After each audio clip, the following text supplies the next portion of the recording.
everyone, I'm Gozirra. And I'm Bulldog, and we are Pulled Aggro. This week we're continuing our free-to-play series. That's right, this week is Zombies, Monsters, Robots. Now, Zombies, Monster, Robots, otherwise known as ZMR, is the ultimate shooter playground, delivering more game modes, maps, and enemies that you can pull a trigger at. Take on an endless variety of freakish enemies in co-op campaigns and wave-based survival modes, or go head-to-head against players in classic and unique PvP modes.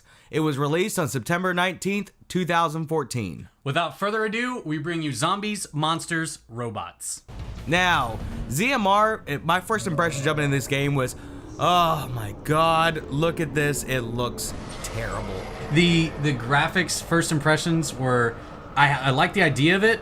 Graphics, awful. Yeah, with the character creation screen, it looked terrible. There was only 5 presets, or 6 or 7, I don't know. It was very slim, what you could do with it. It's like, hey, let's change your shirt, let's change your hands, let's change your pants, let's change your boots. And it was like one or the other. But with that, going into the gameplay of it, it seemed a little quirky too. Like, you had to push spacebar to run. I mean, you could do it with shift, but it prompted you to do spacebar with run. You had some different movements that you can do. You could roll, you could blind fire while you're in cover. There's some unique things that you can do with it. So when you jump into it, you've got 2 different game modes. You have PvE or PvP. So let's talk about PvE first. One thing I liked about PvE was there was a couple different things you can do. There was an assault where there was waves of soldiers and robots coming at you. There's kill everything, which is zombies and monsters flood into the area and basically you have to kill everything. You board up windows. It's kind of like the zombies mode off of Call of Duty. You have operations, which is kind of like a raid, killing monsters, killing bosses and stuff like that. And then you have threshold defense, which is like a twist on the tower defense. So there was a couple different things you can do with that PvE mode. Yeah, when we first took a look at the PvE mode, I was really excited. I really like getting into playing PvE online with a lot of people in a shooter mode. I really like the idea behind that. We looked at the operations. Operations was kind of fun, but by the time I was done with this like 40 to 45 minute mission, I was ready to be done with the game. It got a little boring after a while. You just run with these guys and you do the same thing over and over and over again. Yeah. There wasn't a lot of thick mechanics to it, but the idea is super fun. I love the idea of it.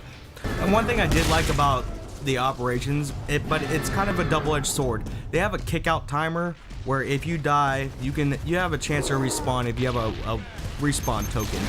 But if you don't have that and your team doesn't progress in the next area, you won't respawn up and you'll get actually kicked out of the room. So that way, it eliminates all those lurkers that hang out and just want to reap the benefit of somebody else's hard work. Okay, so let's talk about PvP now. So looking at it, there's a couple different modes on this one as well. You've got Mercs versus Monsters and then your classic PvP style. There are like ranked ladders and you can also be in clans or what they call corporations. Looking at it though, your Mercs versus Monsters to me and what we kind of decided on this one was it's really a unique play style. You have a bunch of different classes, and as you use the classes that you start out with, you can gear up to other characters. So you can go for characters that do more damage, do different moves, have more health, all that stuff, and it works towards your points to win the game. Yeah, one thing I really liked about it was you could become an archer or somebody who is a pure support or a stealth person that can come up and one-shot people. There's a lot of different aspects to the game, and that's why I really liked it. Now, taking a look at the classic PvP as well, the classic PvP is exactly what you'd expect. I mean, it makes you just want to play Gears of War, honestly. But this is honestly, to me, where the game really started to kind of lack a little bit. It really started to show its unpolishedness. It was kind of like jerky and kind of off point by how it moved, how you were able to aim when you came around a corner with stuff. It didn't do it smooth enough as other games have, or even other free-to-play games for that fact. Yeah, if you're looking for like a classic PvP, there are literally thousands of other FPS games that will deliver a billion times better than this game for classic. Okay, so to kind of drive this into home, this is a free-to-play FPS, so of course there is a store where you can buy weapons, you can buy upgrades to those weapons, and you can buy different armors and stuff like that to upgrade your guy. Right, or rather rent. because this is another one of those FPS games where they have you buy stuff with either real money, some coins, and there are differences between all that stuff. And then they've added in this other currency known as rep. I still haven't figured out how to even get rep. The coins you get from playing PvE, PvP matches, the EMP is something you can buy from your real money. And there are different gears and stuff that go on, but it is rentable. So you don't have anything you can really just buy. Everything's 7 days, 3 days, and they do have a couple items, I guess I should say, that are purchased to own forever. But the big stuff that you would use are a couple days. All right, with all that being said, my overall for this game would be a 7. It's fun to play for the PvP. They have a different aspect for co-op.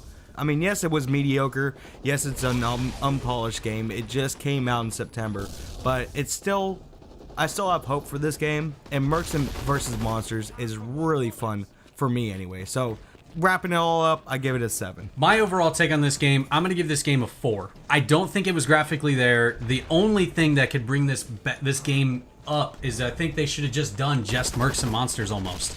Maybe have a little side for PvE just to kind of get that crowd. But I feel like they took too much other games and too much other content and tried to just throw it all at you without making a game that was actually well-rounded.